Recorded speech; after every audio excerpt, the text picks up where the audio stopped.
Welcome again to Legends of the Game, another legendary edition. Today we're speaking bowling wickets with a legendary former cricket player. And it's a special edition indeed because we're immortalizing one of our cricket legends on Legends of the Game. And I'd like to welcome Guy Whittall to Legends of the Game. How are you doing, man? Yeah, pretty good. Thanks very much for the invite. Looking forward to sharing a few stories. I don't think they'll all be all that good, but it might be quite funny. Funny indeed. So tell me, have you ever watched the movie called Crocodile Dundee? It must be an Australian movie, right? Yeah, it's a rip-off of the African Gods Must Be Crazy. So, legendary batsman, you shared a room with a crocodile. How did you do that? It was unbeknown to me. I woke up in the morning, tied my shoelaces, brushed my teeth, and walked out the room. Sorry, let me rephrase that. Yes. Tied my shoelaces. Tied your shoelaces. I got dressed, Yes. tied my shoelaces. Yeah. Little did I know that the croc's head was about 20 centimeters from its jaws were about 20 centimeters away from my feet when I was putting my shoes on.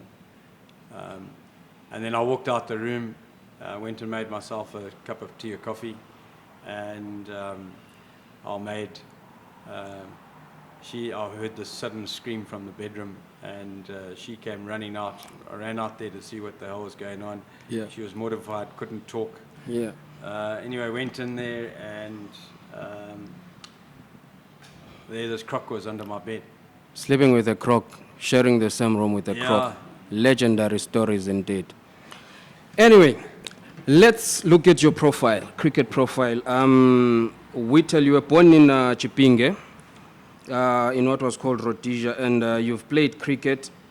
You first played professional cricket at 18, right? No, 21. 21. 21, 22. Okay. That's when I was 21, I think it was. But you're an all-rounder, right? What's your position in cricket? I was a batter. Yeah. That developed into an all-rounder. Yeah. And 50 test wickets for Zimbabwe, that's an achievement in the record. Let's talk about it. What do you want to know? Everything. I guess I was not a bowler when I first came into the side. Yeah. However, you had to turn up and you had to bowl. We had to bowl over after over in the nets. We used to practice for 2 to 3 hours every day.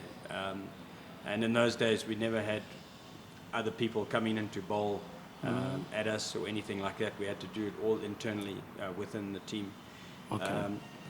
I think today they're quite lucky in that they can get players from all over, whatever country you visit, they can get bowlers to come in and play, come in and bowl at the batters. In those days, so I guess that just developed me. I just developed into a bowler from there. Always had a lot of self-belief.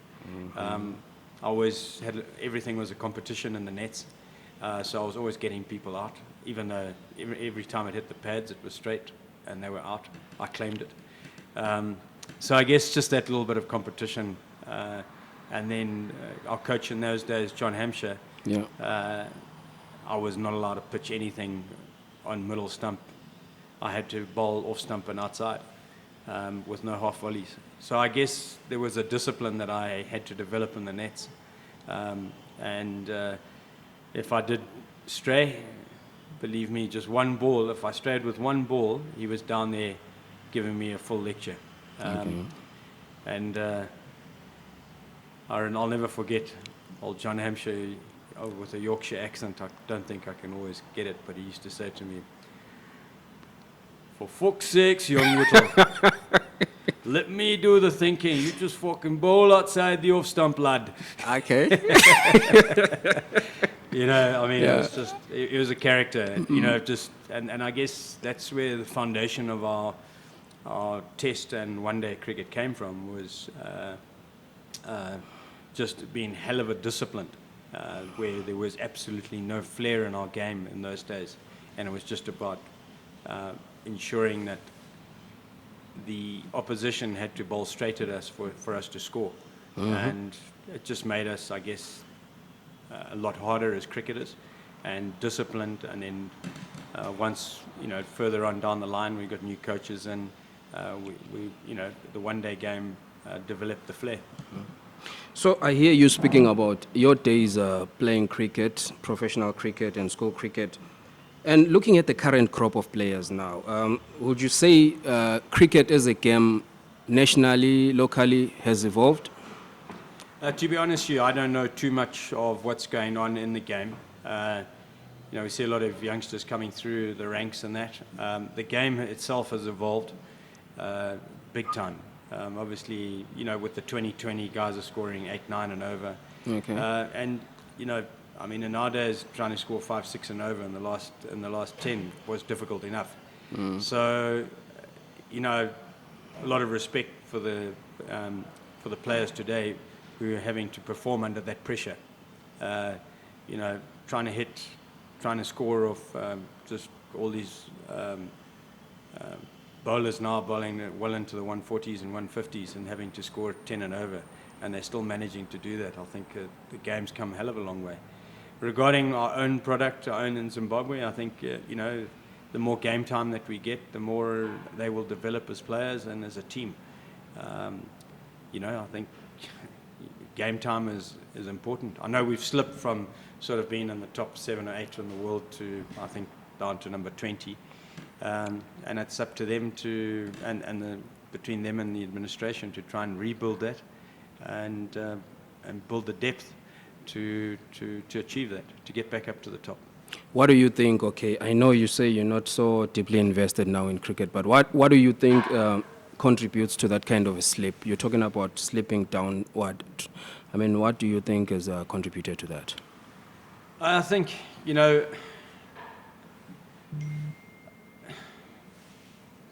a good question. I think that's just something that the administrations, they can have a look at themselves in the mirror and say, how did we do that? From being up there to where we are today, what went wrong? Why have we slipped? Why have we carried on sliding?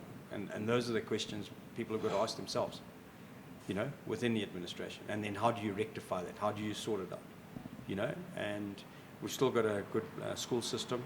I believe we've still got a good club system. And now, if you've got the schools fitting into the clubs, then you should be able to produce a side that can compete. And if you're bringing back players that have got some experience abroad, that all just helps develop the cricket. But then it brings me to the question of, you are a former cricket legend. You retired. You hung your boots, and why haven't you considered a role of a coach or an administrator in cricket? Good question. I don't see myself as administrator. I'm not the smartest of guys, and I don't think I'll get anyone. Do you need to be smart? Someone who sleeps with a crocodile.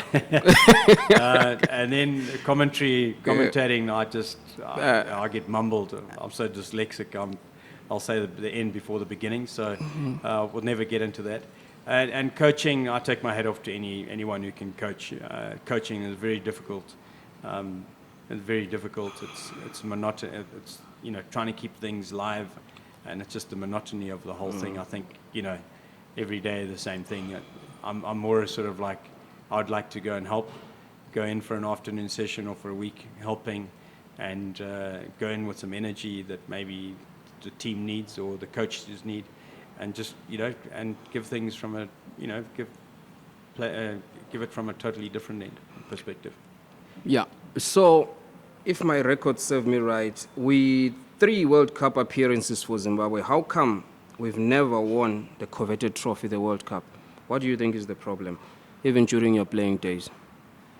World Cups and tournaments is all about hitting your straps throughout the whole tournament. And to be honest with you, I don't think we were good enough to be able to win every single game. We've always, we think at one stage we were winning 50% of our games. So to be able to win a trophy like that, you've got to be able to, a tournament like that, you've got to have the players to be able to go the whole way. But we've had players like you, legendary players. Yeah, but in our team, there was guys like Andy Grant, Dave Houghton, Alistair Campbell, Murray Goodwin, Neil Johnson, etc. And they, you relied on one of those guys to be able to take the innings deep, okay? And on any given tournament, you've got to rely on those guys to be in form, to be able to take it through all the time. And you'll watch all these World Cup tournaments. There's always two batters that are on fire at any given time. But can they make an impact on the game, a positive impact, to be able to get the guys to a good score? And then our bowling lineup was headed by obviously Heath Streak, Paul Strang, Adam Huckle, Brandis, etc. So we had good spinners. I mean, my cousin Andrew Whittall, he was in the top 10 at one time. So, we had a very good spin backup, but we needed a good base up front. And Streaky always, he was always up there. But then the support bowlers around him maybe just couldn't make that much of an impact to get the early wickets that were required. Okay. ODI, Test or T20? You've played all these, and which one do you think you left in a big mark there? An impact? T20, I never played T20. Oh. No, that was after my time. After your time, okay. So I was more just a one-day and Test cricketer. I loved my Test cricket.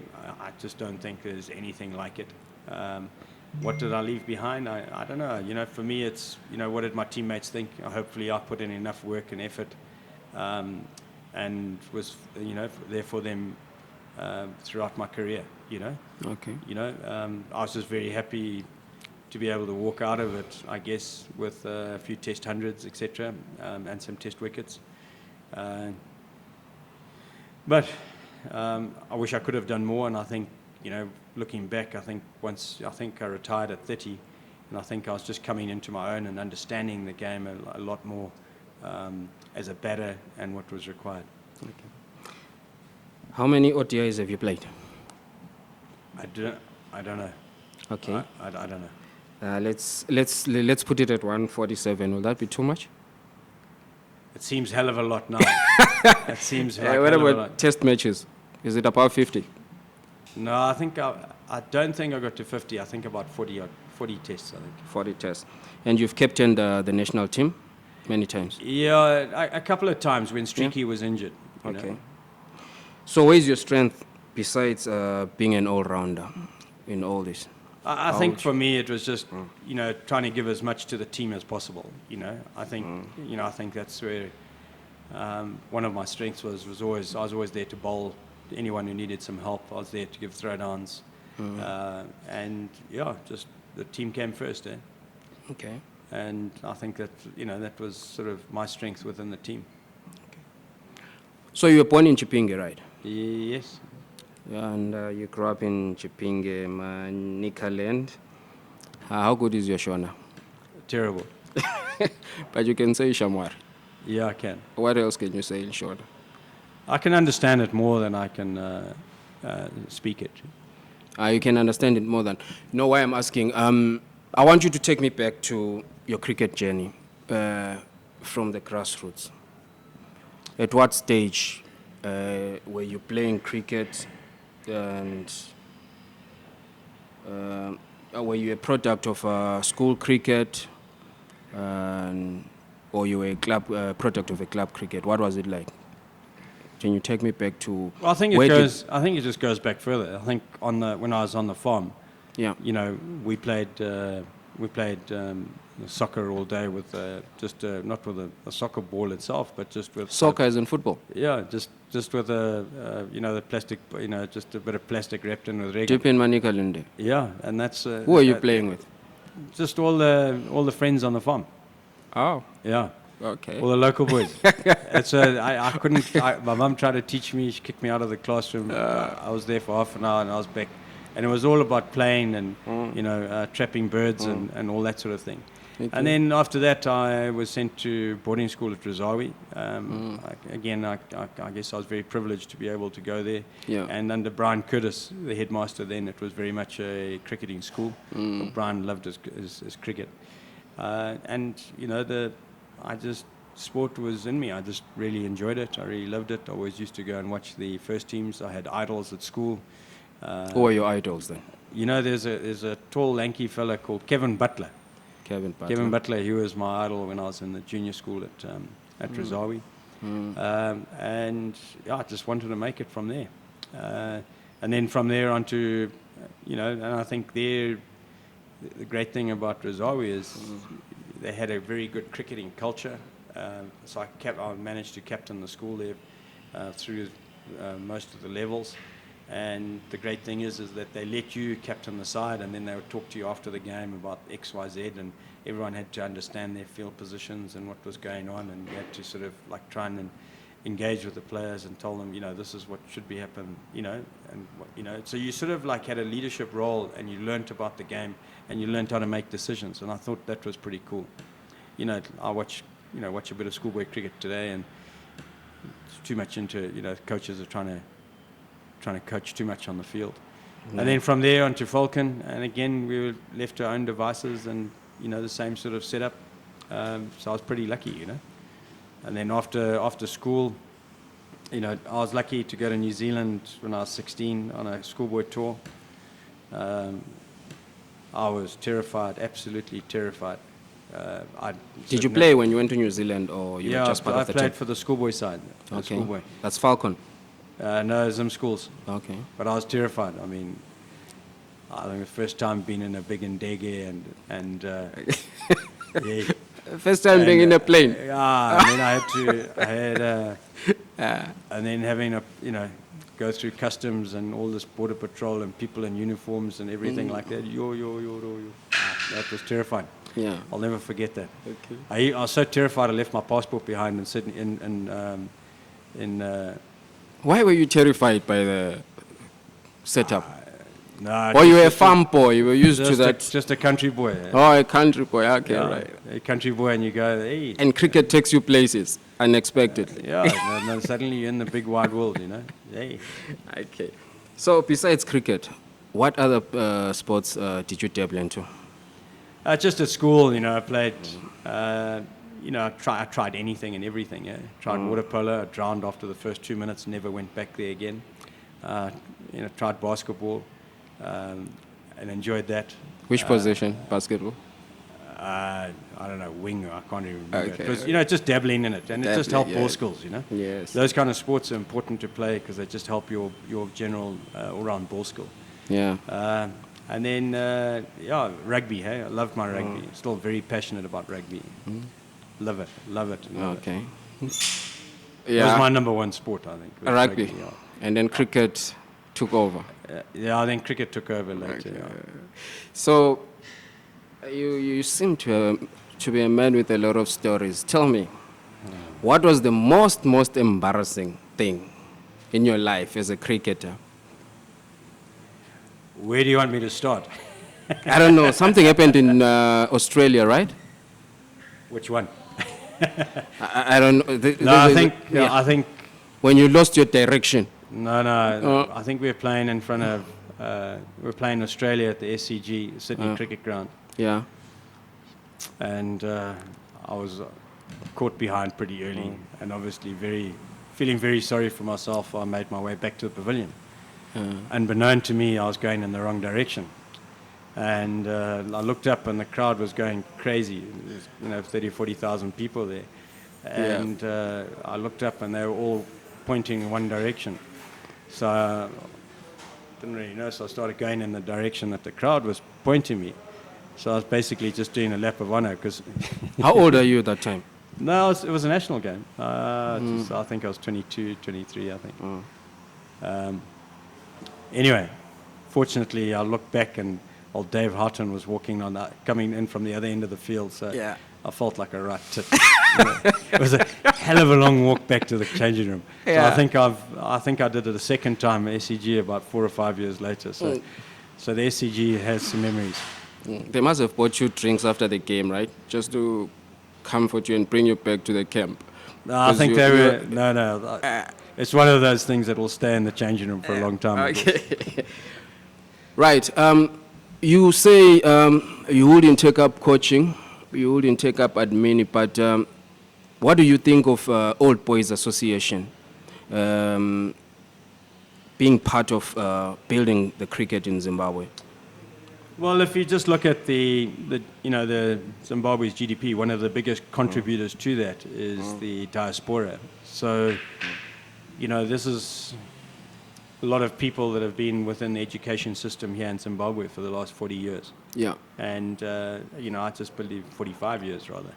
So I just think that is somewhere where, people within this country, within their, who are old boys of their different schools have got to try and take a lead and reach out to their members. And it starts slow, it starts small, but if you've got a 5-year plan, you'll eventually get guys buying into it, coming back and saying, well, hey, let's get PE up and running. Let's get Churchill back up to where it should be. And a lot of this can be, through sport, education, anything, but I think it's important that the sort of people that have left this country in the diaspora environment start contributing back to this country. And, I think if the Zimbabwe Cricket Union could maybe look at that and start targeting people to just a way of trying to develop the game and trying to get, fields, facilities back on top. Okay. Right, I know you've got more than 10, but I'll ask you for 10. Top 10 cricket players of your life. Zimbabwe players. Let's start with Zimbabwe, yes. So locally here, in my early days, it was players like John Tricos, 1, Dave Houghton, 2, Pycroft. Those were the sort of like senior players in my early days. Yeah. And then, there was a big left-arm fast bowler in those days called Dave Brain. He was very valuable to us as a team, having been a left-armer. And then after that, just like all my teammates in those days thereafter contributed big time to the sort of success that we did have. But the leading from the front there was Andy Grant, the two Flower brothers. Alistair Campbell was magnificent in the one-day arena. And as a leader from 1996 to 97, 98, he revolutionized our team and really gave the self-belief to guys to expand on the foundation that we had under the John Hampshire regime as coach. What about the Olonga? Olonga? I'm just getting there. Okay. And then we had Streaky, and then we had on the bone. So just going back, there was also Murray Goodwin and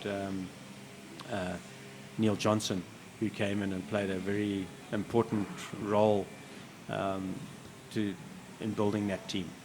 And then obviously on the bowling front, we were very, very fortunate to have the likes of Pommy Mbangwe, who just put the ball on the spot and always made up, between him and Brian Strang, mainly made up the third seamer. And those guys played a very, very important role in building that side. And then with the quicks was always Streaky, Heath Streak, the late Heath Streak, and Henry Olonga that took up the attack. So we're very fortunate that we had pace and we had guys that could take control in the middle periods with an awesome, unbelievable spin department, being Adam Huckle, Paul Strang, and Andrew Whittall. And how was your brother? Andrew, maybe not the most talented guy out, but he just had an unbelievable work ethic and understand and worked very, very closely with the likes of Andy Flower. But his work ethic was second to none, and that's how he developed into becoming in the top 10 in the bowling department in the one-day game. Okay. So what would you consider to be your career highlight in all these years that you've played cricket? There's a few of them. Obviously, our victories in the World Cup against India and South Africa. Those were epic wins in that '99 World Cup. All of our test wins here at Harare Sports Club. Our one day, any victory was sweet, you know. Yeah.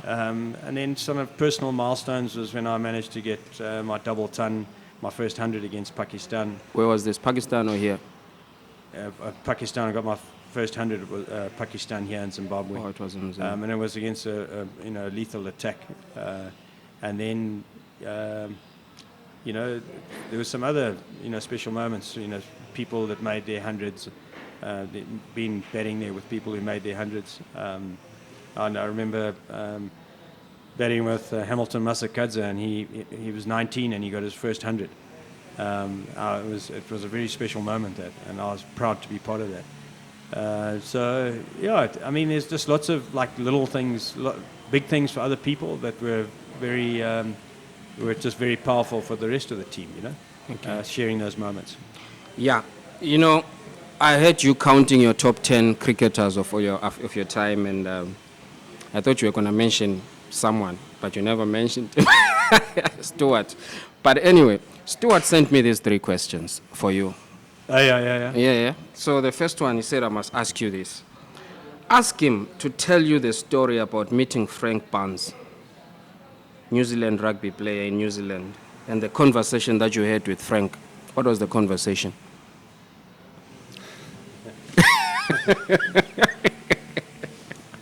Whiskey can talk, eh? It can make you a hell of a brave. So what did you talk about? No, we were in a bar in a place in Hamilton, a place called the Bank. Yeah. It was a bar called the Bank. And it was all our tours. We always ended up going to the Bank. And the Waikato, I think it was Waikato, the rugby team came into the bar. And Frank Bunce has always been my hero, him and Walter Little in those days. But Frank was there in the bar, and I couldn't help myself but go and have a chat to him. Yeah. And fortunately, the rest of the team came and joined in the conversation. Yeah. And I asked Frank who the hardest player he'd ever played against, and he said it was a guy called Mulder from South Africa, a Springbok guy, who was a brute of a man and brutal in defence. Yeah. And he just said, when you get hit by that guy, you know when you've been hit. Yeah. So I said just the whiskey was talking. I said, Frank, you've never played against me. Yeah. And you're lucky you haven't met me. Okay. So that was it. It was just a bit of banter. But anyway. Okay, cool. So another question from Stuart. When Guy was running on the beach at sea level in Sri Lanka, what did you ask the team? No. There's a story that goes out about sea level, and I want to make that very, very asking what altitude we are at sea level. It had nothing to do with me, and I can guarantee that I'm happy to laugh at my podcast. I've made a lot of it. But that had nothing to do with me. If you're talking about what happened on a cricket, the funny thing that happened at a cricket match. Yeah. We were playing in Bangladesh. Yeah. And we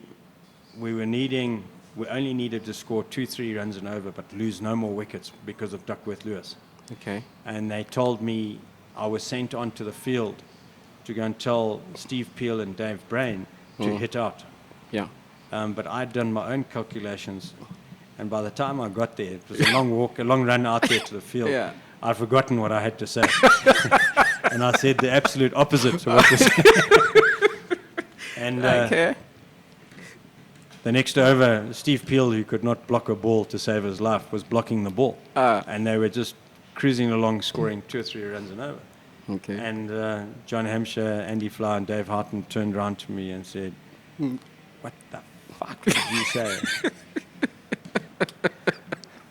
I said, "Score 2-3 runs and over, and don't get out." Well, everyone's heads just dropped. I was never asked to be 12th man again. Okay. So I got out of that one, I guess.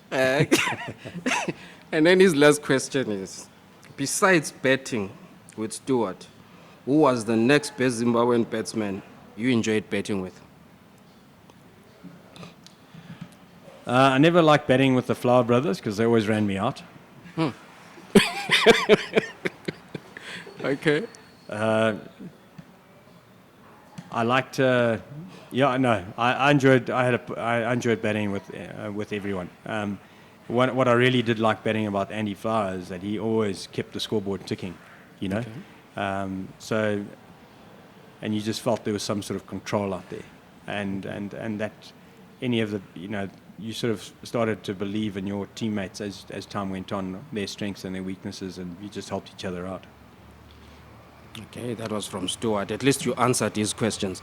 You know, my technical guy is also a cricketer, a former cricketer. He's got a question that he wants to ask. What's your question? You can ask the legend. What do you want to know? Okay, like how do you feel to, there was a certain point in time whereby the national team was comprised of brothers only. You know, you had Paul Strang, Brian Strang, Andy Whittall, Guy Whittall, Andy Flower, and another Flower brother. How was the tempo, like, in the team, full of brothers during your playing era? Yeah, well, I think the good thing about that is the game was both on and off the field. Everyone was pretty abusive to each other, so abusive banter, and no one took it personally, you know. So I think that was pretty cool, and obviously everyone had each other's back. So, but yeah, I guess it was just abusive, just banter, I guess. But yeah, it was. Everyone just wanted each other to do well. I think that was the main thing. Yeah, and the feeling when you won the test. United supposed to have against England. How was the feeling?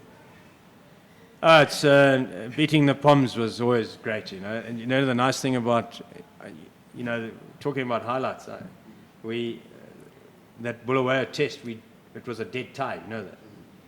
And the best part of that test match was after that. The British media went after their own players, went after their coaches. And when you start off a good series against England, the media, you've just got, Dave Houghton warned us before that. And he just said, guys, we've got to start off well. We've got to start off extremely well. And our districts did well against England. And then we drew that test match, or they tied the test match. And when we went into the next test match, we actually dominated the second test. So going into the one-day series after that, we were on a high. So there was just, to be honest with you, there was a high throughout the series because the media had gone off after the England. And so they were under pressure, and we knew that they were all under pressure.